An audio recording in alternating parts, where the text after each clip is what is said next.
My client was charged with burglary, B&E, and uh, assault on a police officer with a deadly weapon. And it was a question of mistaken identity more than anything else. The thing that made it so important to me was that I gave my best, and I thought I did a brilliant defense. And the jury went back, and they were out about 6 hours, and they told the judge that they were hung, which means that they couldn't reach a decision. I found out later that they were hung 11-1 against my client.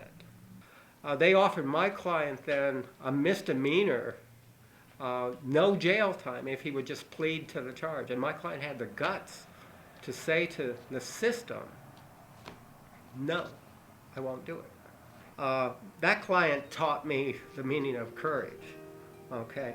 And throughout the course of my legal career, I'll tell you this, that my clients have taught me how to be strong. They've taught me how to stand up for what you believe in.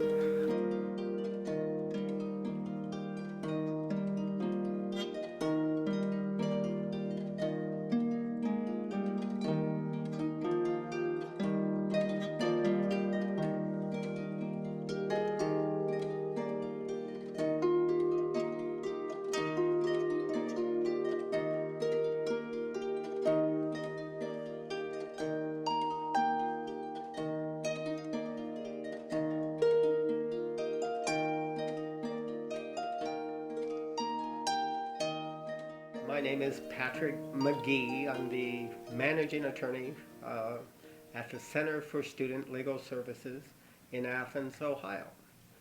I was a student here at OU from 1970 to 1974, so I used to sit out on the monument there and play my guitar and enjoy sunny days just like the rest of the people do these days. So harp chakra is where I'm at in music. I started playing the harp about maybe about 30 years ago, and I traditionally did the Celtic music.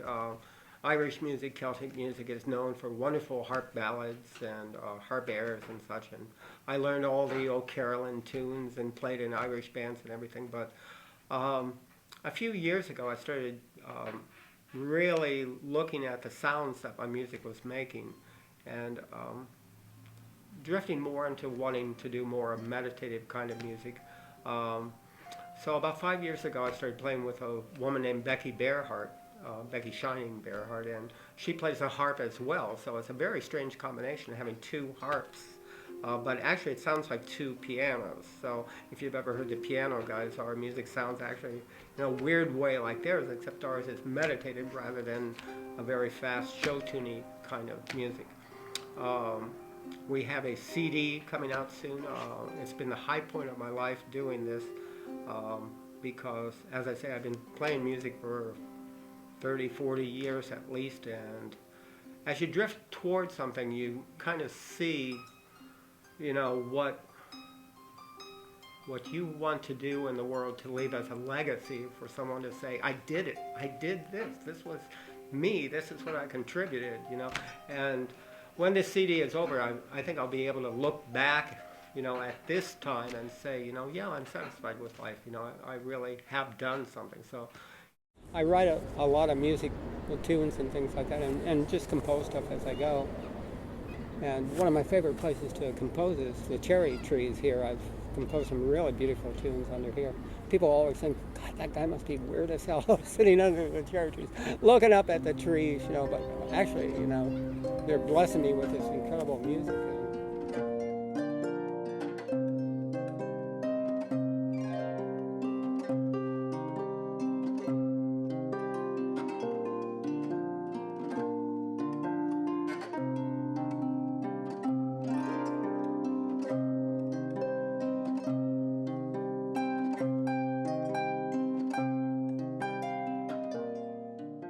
It's one of my most favorite songs, and it's such a simple tune, but I was playing it the other night under the cherry tree and found it really bewitching. It was written by Richard while he was in prison in Austria. And it was actually passed down by a lot of different bards and harpers and storytellers and everything. It was passed down to me by one of the most amazing musicians I've ever had the fortune to meet in my life, a gentleman named Owen Fife, who was a fantastic musician, has numerous CDs. Unfortunately, he died about 2 years ago, and it was just the most incredible. He lived his music. For any of you who ever want to ever do the Owen Fife toast, what you do is usually when you have a glass of something other than water in your hand, he will go water, water, water, and you down it. So in honor of Owen Fife, wherever you're drinking at the current time, water, water, water. Water. So one of the things I really love about the job is the fact that I can make a difference in someone's life. Not only get them off of a charge if possible, or get a penalty reduced, but I can make a difference.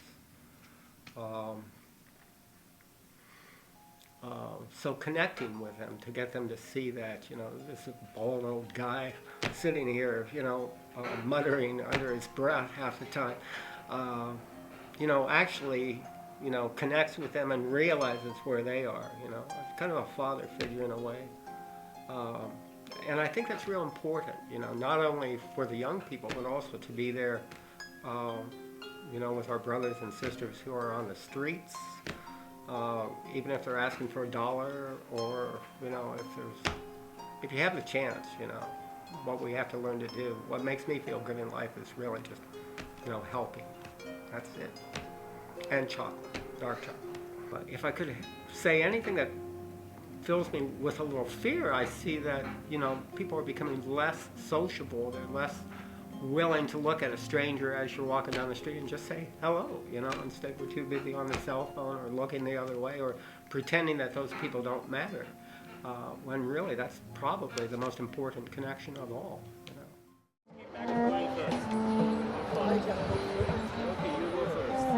Yeah, you go first because you've got research. Yeah, you get the reason. Yeah, you're the... Wait, no, here, it's right We can It's listen lots first. of ups and downs, and it's like, Well, let's it's hear very... it. I'm just trying to figure out what works. Are we still in C? No, I switched over back to E. Oh, okay. Yeah.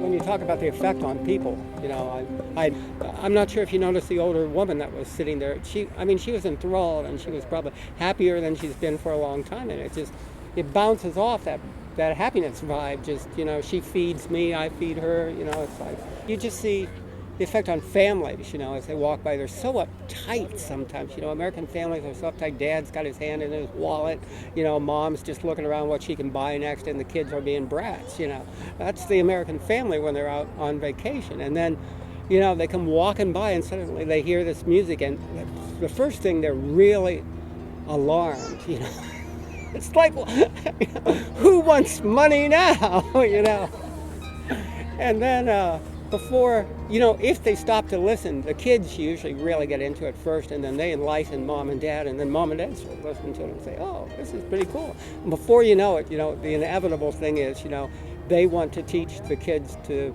give a street musician some money, and so they'll give them $1, and the kids come up and put it in my box, and I'm so happy, and I thank them, and it's like we get this beautiful rapport. But I don't care whether they give me the money. The whole thing is about just establishing this change of attitude, this making everyone feel better, which I think my music really does,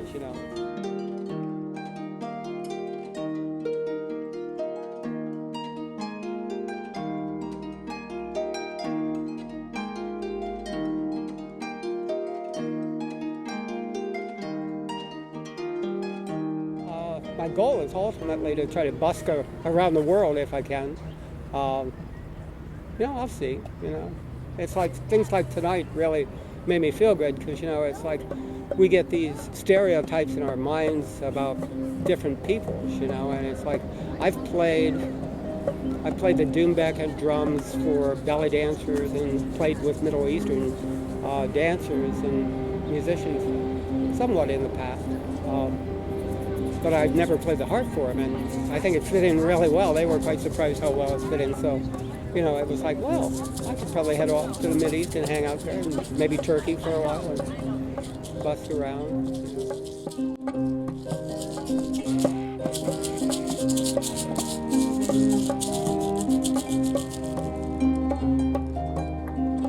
When I was busking in Europe, it was really cool because I was hanging in a commune in Paris for a while, and met a lot of young French musicians. And but those were the days of whiskey and wine. Oh, it was pretty wild. But it was just amazing how fun life could be, and that's what when I put the law books down, instead of just watching TV and getting too old and decrepit. It's either that or the Appalachian Trail, but I don't think my knee's going to take the trail, so we'll see. Good night, my shiny one. Good night, moon. May your light guide our way.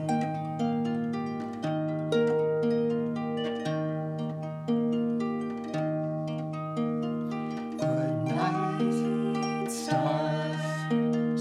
Good night, our sparkling ones. Good night, stars. May our wishes all come true. Okay, are you ready? Ready? Get ready. Wait till I say now. I'll count to 3. Okay, 1, 2, 3, now!